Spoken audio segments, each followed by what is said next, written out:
है स्वर्ण भंडार। बिहार के नालंदा का स्वर्ण भंडार। ये जगह का नाम क्या है? स्वर्ण भंडार।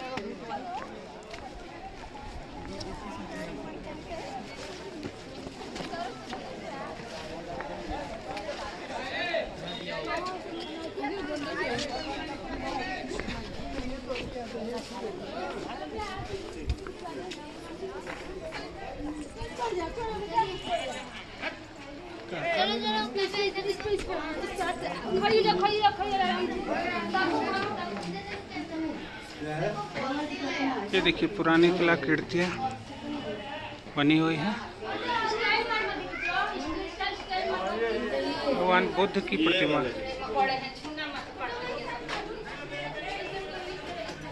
एक गुफा है।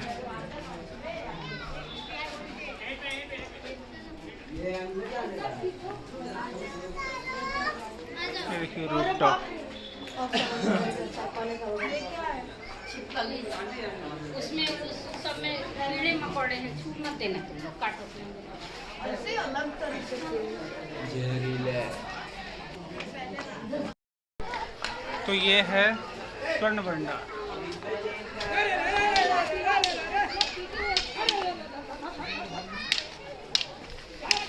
और आपको दिखाते हैं, ये भी नेचर सफारी के जस्ट बगल में ही है। तो आप अगर ग्लास ब्रिज देखने आते हैं तो ये भी साथ में आपको देखने को मिल जाएगा।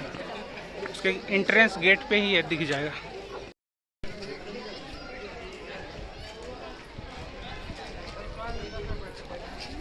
जा रहे लोग बताइएगा। जिनको सुनना है सुन सकते हैं, और नहीं सुनना तो हल्ला ना करेंगे।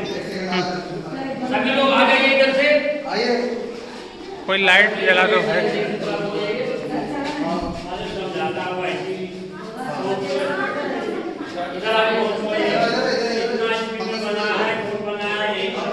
आप लोग को सभी को नमस्कार। आप लोग जिस प्राचीन इतिहास को देखने आए आगे, इस जगह का नाम बोला जाता है स्वर्ण भंडार। लेकिन लोग आते हैं गोल्ड समझकर, सोना समझकर आते हैं। तो इसके पीछे 3 माइल की एक लंबी सुरंग है जो वैभागिरी पर्वत बोला जाता है। उसी पर्वत के जस्ट बगल में सप्तर्षि गुफा और पीपली गुफा है। तो जब भगवान बुद्ध को कुशीनगर में मृत्यु हुआ था, तो 3 महीने के बाद उसी गुफा के प्रांगण में प्रथम बौद्ध सम्मेलन एक मीटिंग किया गया था, जो 500 बौद्ध भिक्षुओं के साथ किया गया था।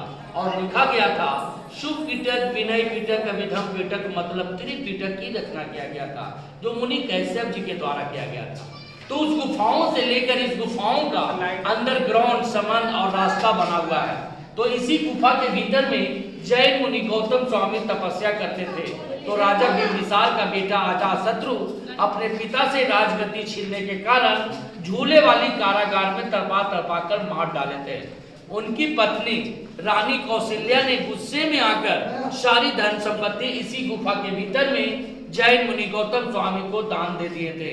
जैन मुनि गौतम स्वामी साधु थे, उनको धन का जरूरत नहीं था। वो सारे धन 3 माइल की लंबी गुफा में बिखेर डाले और अपना तपस्या के बल से पत्थरों की चट्टानों से दरवाजा को ब्लॉक कर दिया गया।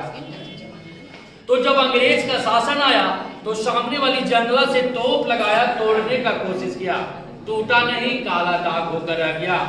तो हमारी कलकत्ते का प्रथम वैज्ञानिक डॉक्टर जगदीश चंद्र बसु ने जब गर्म पानी को टेस्ट किया तो ऐसा पता चला इस पहाड़ के भीतर में विस्फोटक पदार्थ है, जैसे लोहा, गंधक, आयरन, सल्फर की मात्रा है। ज्वालामुखी फूटेगी, आग लगने की भय है और गर्म पानी का झरना बंद होने का उम्मीद था। इसी कारण से भारत सरकार इसे राज का राज रहने दिया। तो ये दरवाजा खुलने के लिए एक मंत्र लिपि बताया गया कि जो भी व्यक्ति मंत्र पढ़ेंगे ऑटोमेटिक दरवाजा खुल जाएगा। लेकिन उस मंत्र के साथ में क्या अत्याचारी हुआ है, आ जाइए।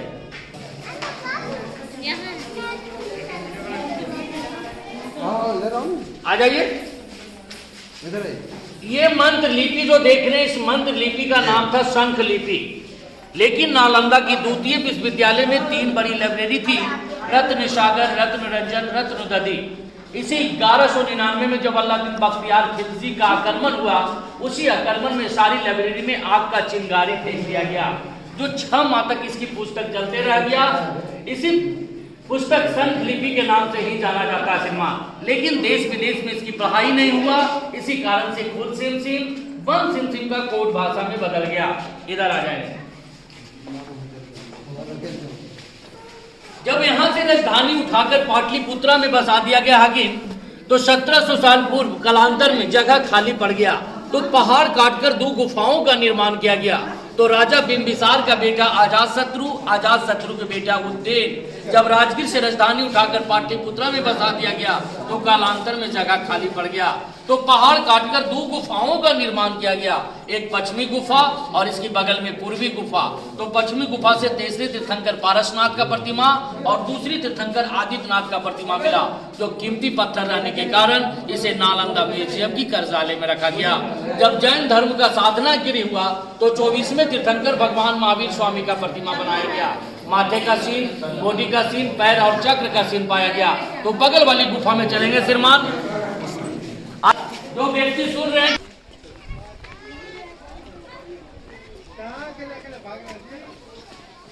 खड़ा हो जाइए सर, खड़ा।